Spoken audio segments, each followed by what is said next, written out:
Jaya Radha Madhava Kunja Bihari Jaya Radha Madhava Kunja Bihari Jaya Gopijana Vallabha Girivaradhari Jaya Gopijana Vallabha Girivaradhari Yashodanandana Brajajana Ranjana Yashodanandana Brajajana Ranjana Jamunatira Vanachari Jamunatira Vanachari Jaya Radha Madhava Kunja Vihari Hare Krishna Krishna Krishna Hare Hare Hare Rama Rama Rama Hare Hare Hare Krishna Krishna Krishna Hare Hare Hare Rama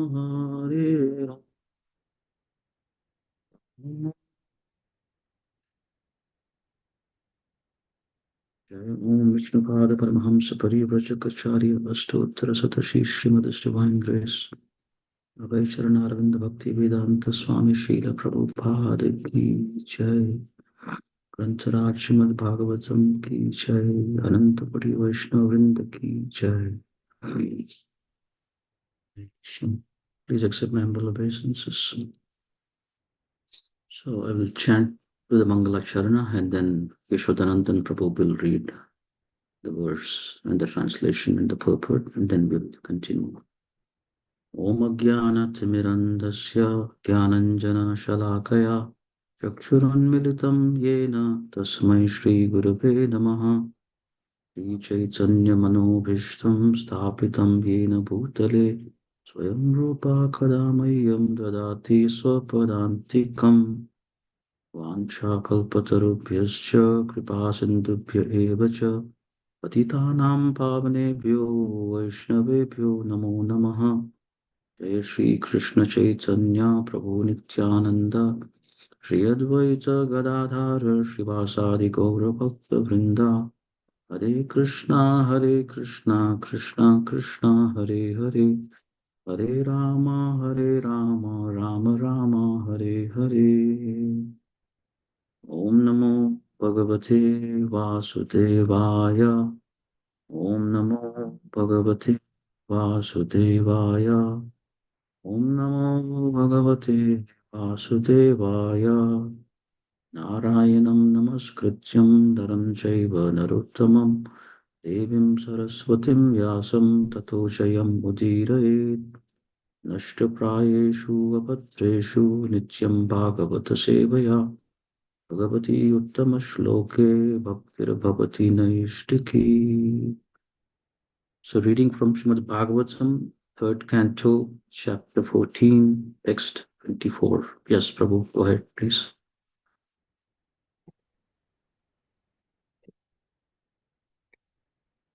Etasyam, in this period, Sadvi, O chaste one, Sandhyayam, at the junction of day and night, evening, Bhagavan, the personality of God, Bhuta Bhavana, the well-wisher of the ghostly characters, Parita, surrounded by, Bhuta Parshadvi, by ghostly companions, Vrishena, on the back of the bull carrier, Atati, travels, Bhutarat, the king of the ghosts.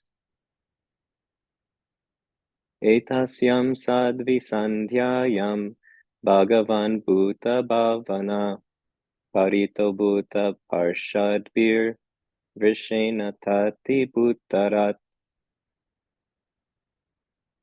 Lord Shiva, the king of the ghosts, sitting on the back of his bull carrier, travels at this time, accompanied by ghosts who follow him for their welfare.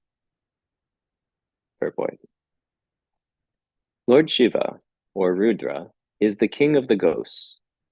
Ghostly characters worship Lord Shiva to be gradually guided toward a path of self-realization.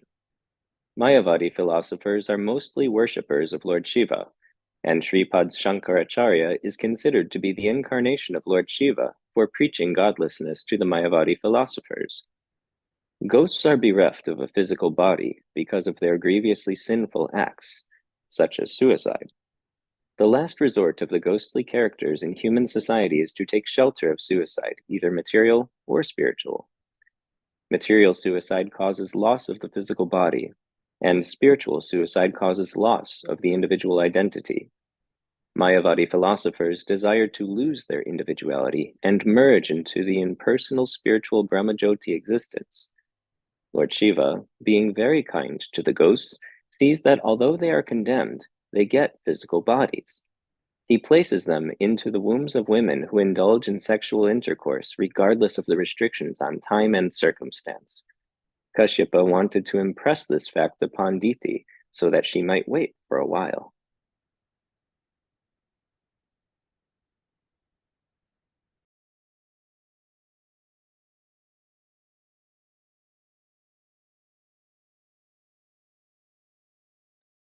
I think you're muted, Prabhu.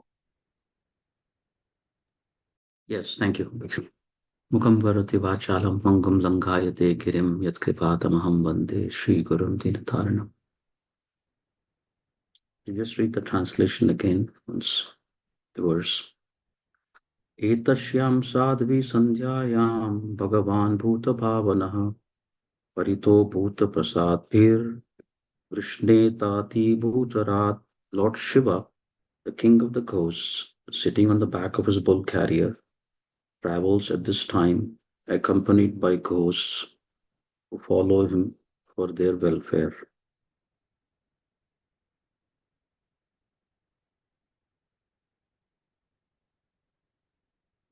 Hare Krishna. So, this is 14th chapter, 3rd canto. The title of the chapter is The Pregnancy of Diti in the Evening. So, obviously, in preparation for this class, I read ahead and back of this chapter.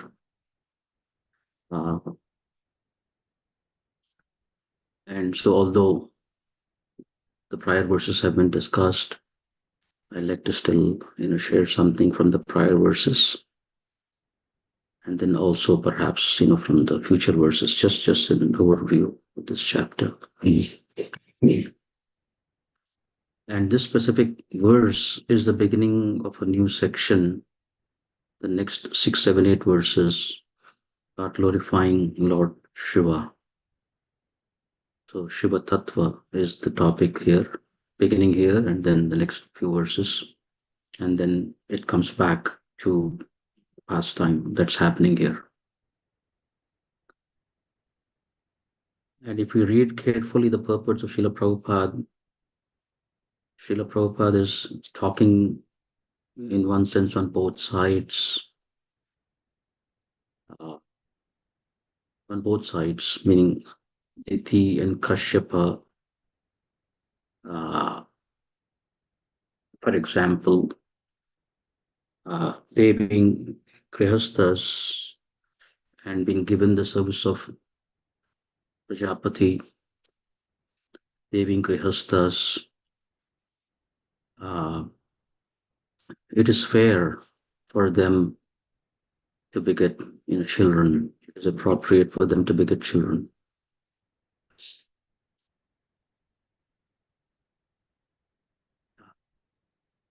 But then he also mentions that there is a time and place and circumstance for everything. So this human form of life is governed by regulations of the course of dharma, scriptures.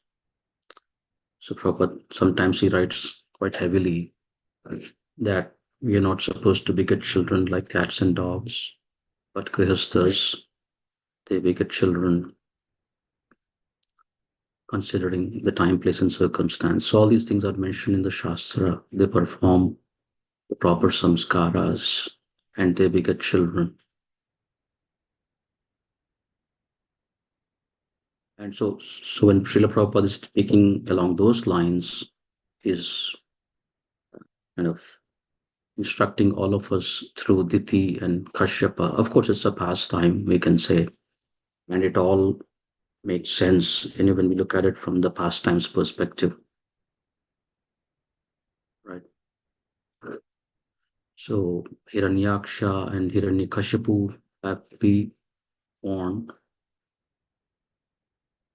They are demons for the sake of the pastime. And so in one sense, Diti is the chosen one to conceive them. And then as is being mentioned here in this verse, Lord Shiva is actually cautioning Diti that yes, I will fulfill your desire, but just wait a few moments. He's not even saying hours, just a few moments. This is not the right time. But then Prabhupada is mentioning, Cupid has attacked Diti and she can't even wait a moment. And so she insists. And then Kashyapa, he complies, but he is dharmagya, he understands scriptures. And as soon as the act is performed, he tells her what is going to happen practically. Of course, these are great souls. They can see past, present, and future. So he tells her, because we have conceived in this inauspicious moment, the children that will be born to us will be demoniac and they will actually harass the entire population.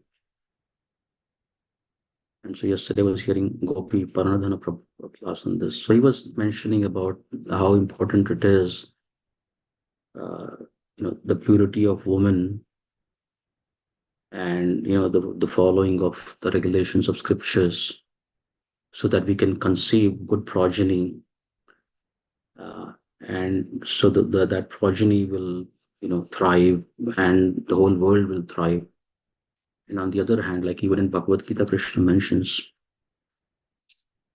Varna Shankara, if somehow, so the important role that the women play in, the in the quality of the civilization that is produced. Of course, both women and men, but the important role they play is that. So these are some of the topics that are being discussed in this. Anyway, so Prajapati Kashya is telling Iti, essentially is asking her to wait, but she can't. And so he complies. Of course, Prabhupada there, he has to make a comment. He said, yeah, so what if she insisted? But Haridas Thakur didn't, succumb. So if somebody is, taking shelter of the holy name, chanting the holy names, then he can, resist such entreaties, from anyone. Okay, so as I'm saying, this Srila Prabhupada, this section is very interesting. Srila Prabhupada is speaking on both sides. On one hand, yeah, they are grihasthas, and then there is in the past it is mentioned, so Prajapati Daksha has given 13 daughters to Kashyapa, and they have all been faithful to Kashyapa. And this is sort of how, our consciousness also works like that. They all have been faithful to Kashyapa. All the other co-wives have had children.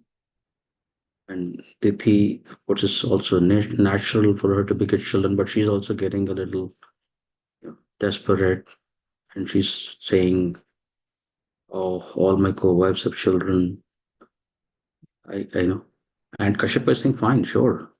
He's somehow encouraging her. He's inviting her to just pause for a few moments, which she can't. And then so then Kashyapa is telling her that there will be consequences. He's telling her that these two demons will be born, they will harass, the entire world.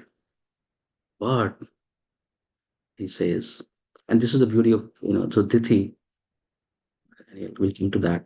But he says, but in the future generation, a great devotee Prahlad will be born in the Daitya Vamsha.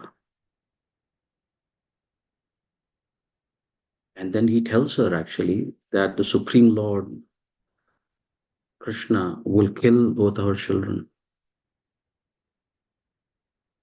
And so this is so Diti. So while all this is going on, but as we hear from Bhagavatam, these are not ordinary persons, these are all great souls. So Diti, she is she's elated. She's elated that her children would be killed by Krishna. She said, wow, that's so wonderful. So anyway, I'm trying to paint an overall picture because in some verses, Prabhupada, even the sages are calling in the future, Tithi, like when she is not even able to wait for a moment, the scripture is strong.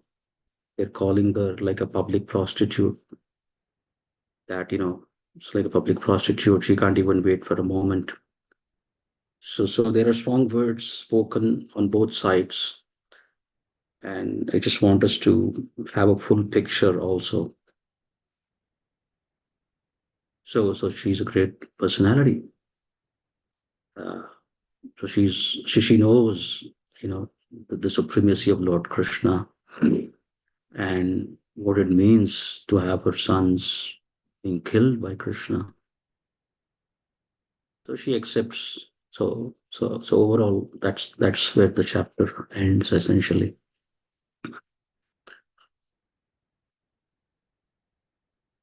So now to come back, I'll come back to the purport in a minute. Uh, in a way, I'm going to spend a little bit of time on Lord Shiva only today because the section is going to continue, and I leave it to the next speakers to weave in some aspects of this verse also into their classes if they want. Yeah. So as I was sharing, so the instructions for us as Grihasthas is to be aware, be considerate of these samskaras that are mentioned in the scriptures, and then beget children according to dharma, so that we can attract pious souls, and then so they will benefit. So this work, yesterday Gopi Paranadhana Prabhu was sharing that raising children is an austere service. It's a long service. It's an austere service. So if we as parents can get a head start by preparing ourselves properly and begetting, such children, then we save ourselves a lot of grief and also our children and the society in general. Yeah, so that's an important aspect. Yeah. Um, yeah, and as I was mentioning earlier, yeah, the Diti is not wrong. And Srila Prabhupada also mentions actually all that in the verses. As Grihasthas, she's very chaste. She's asking her husband, her children, and so Prabhupada also writes. So in one sense, the sex desire that she has, that she has been overcome by, according to Bhagavad Gita, it is for procreation of children. So on one hand, it's dharmic. And so this is all there are nuances though. On one hand, it is dharmic, but then there is a time for everything. And so that is the issue. And that's what, Kashyapa is trying to somehow convince Diti about it. And she's not able to. And as I said, so in the whole grand scheme of things, it works out. These two demons, they take birth, and they get killed by Krishna. But of course, these are great souls who are begetting, who are sort of part of, who are instruments of the Lord in his pastimes. The same cannot be said in one sense of all of us, or the general mass and general people. Of course, we can say, well, everything is a pastime, meaning that there's a laws of karma there, right? And so somebody has to, we don't choose our birth, we take our birth according to, our past activities. And so every, this living entity has to have a family. And so these families that are not paying attention to such considerations, they are giving service to such. Okay, it's fine. So that's there are different levels of seeing. What I'm saying is different levels of seeing.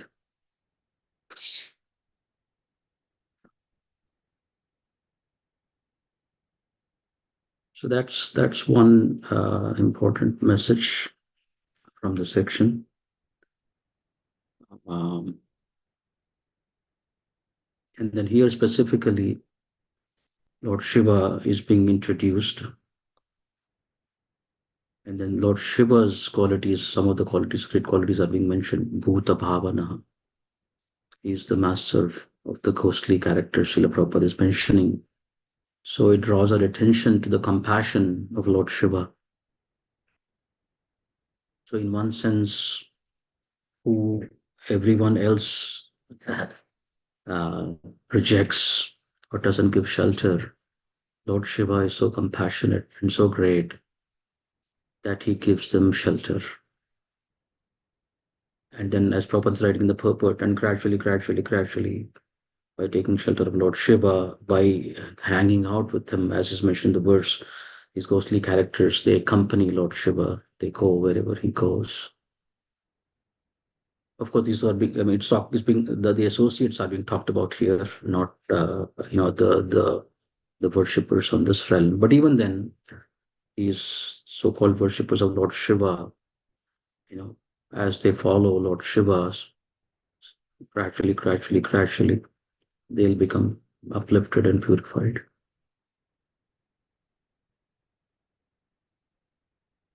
And specifically, what is being written in this verse is, so Lord Shiva is so compassionate that the ghosts means, essentially, the ghosts means they have a subtle body, but they don't have a gross body. So it's very, very uh, unfortunate situation.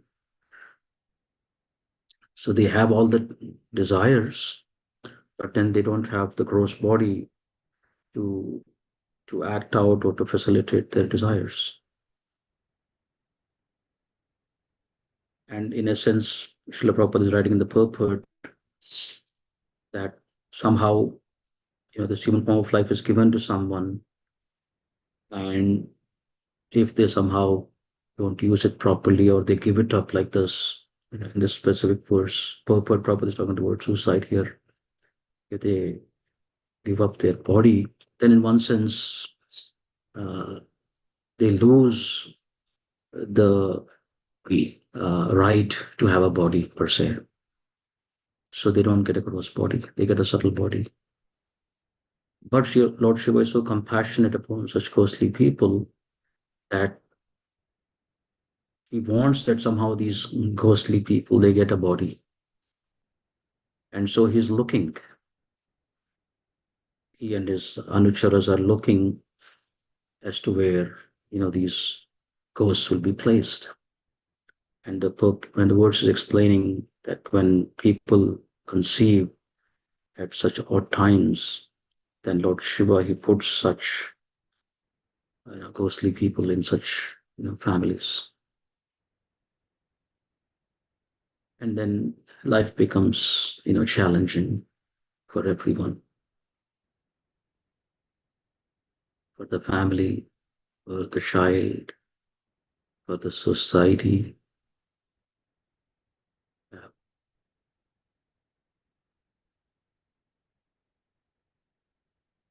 So anyway, I'll pause and see if there's any discussion. Yeah, I would encourage devotees to read the translations and the purport of this chapter so we get a full picture of this amazing pastime. So, in the interest of time, I'll leave some time for discussion if anybody wants to ask anything. And I understand it's a working day. If devotees want to leave, I mean, they can leave also.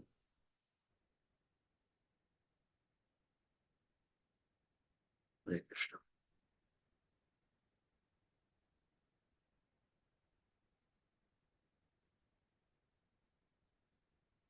If you're texting something, okay. So the question is, how can we understand spiritual suicide? Yeah, yeah. That. Thank you for bringing that up. That's an important topic. Yeah. So according to the scriptures, Jivera Swarupa Hoya Krishnera Nityatas. The constitutional position of the living entity is to be a servant of Krishna.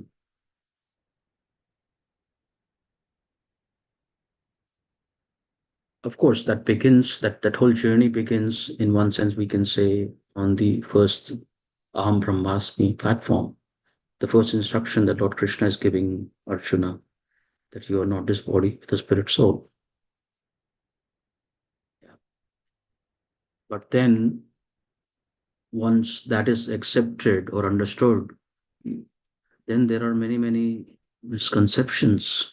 Okay, I'm the spirit soul, but then the scriptures clearly mention that there is a difference between the individual living entity and the Supreme Lord.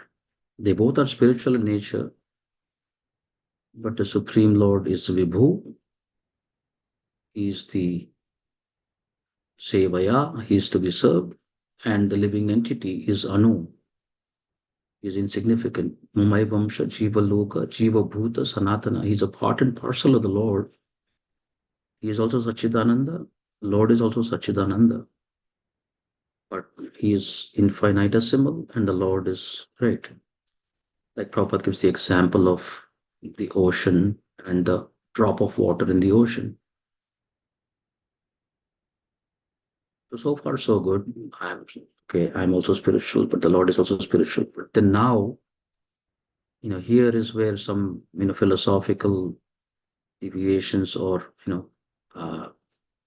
or yeah, start or improper understanding start. So one school of thought is that both are spiritual. I am also as good as Narayana.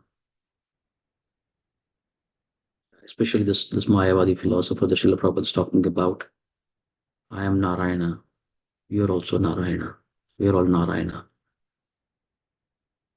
So the impetus to serve the Lord is not there. So the goal is to become, but I've forgotten that I'm Narayana now. So, and when that ignorance is removed, I will understand that I'm also Narayana. So the spirit of service is annihilated. And so the spiritual suicide that Srila Prabhupada is talking about is that when the spirit of service is annihilated, then although one may be on the spiritual path, it's as good as committing spiritual suicide. So Srila Prabhupada, Prabhupada calls it the last snare of Maya, meaning snare, matlab pakad, how the Maya gets a living entity. So he's even so-called spiritual, he's walking on the spiritual path, but then when he is one major conception is off. So it's the last snare of Maya. So even So such spiritual seekers, they don't attain to the service of the Lord. So in that sense, it's like Atmaha, just with like the term that is used, Atmaha. Of course, the soul cannot be killed, but if the soul's service spirit is not rekindled, then it's as good as dormant. So it's dormant, and it's dormant, so it's kind of killed. So the spiritual suicide the Prabhupada is talking about is that okay, you understand I'm spirit soul, but you don't understand that the, the nature of the soul is to serve Krishna. So that's spiritual suicide. Okay, in a nutshell. Anything else?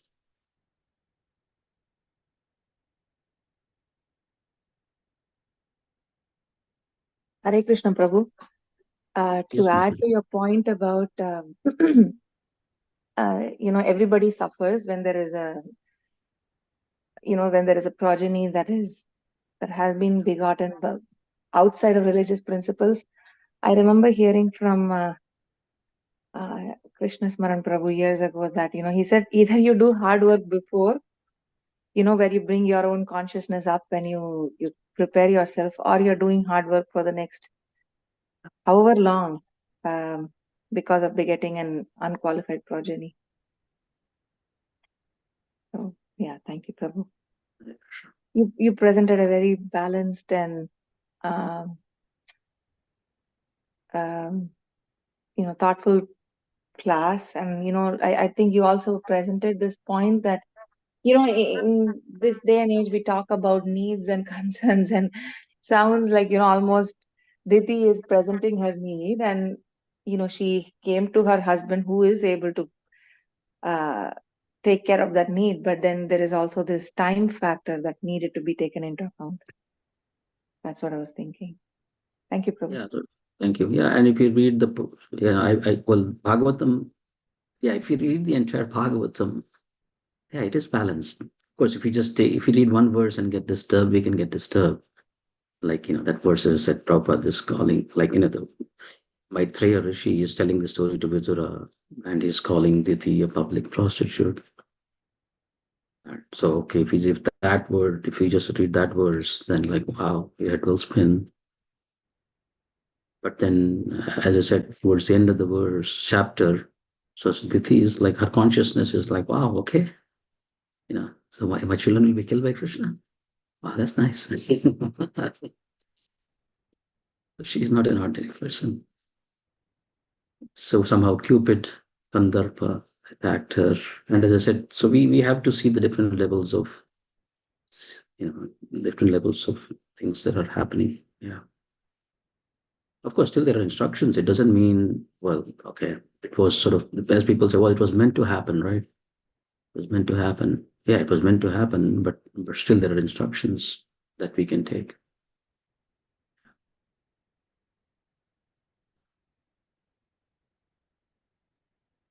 Thank you. Anything else? Otherwise, we'll end.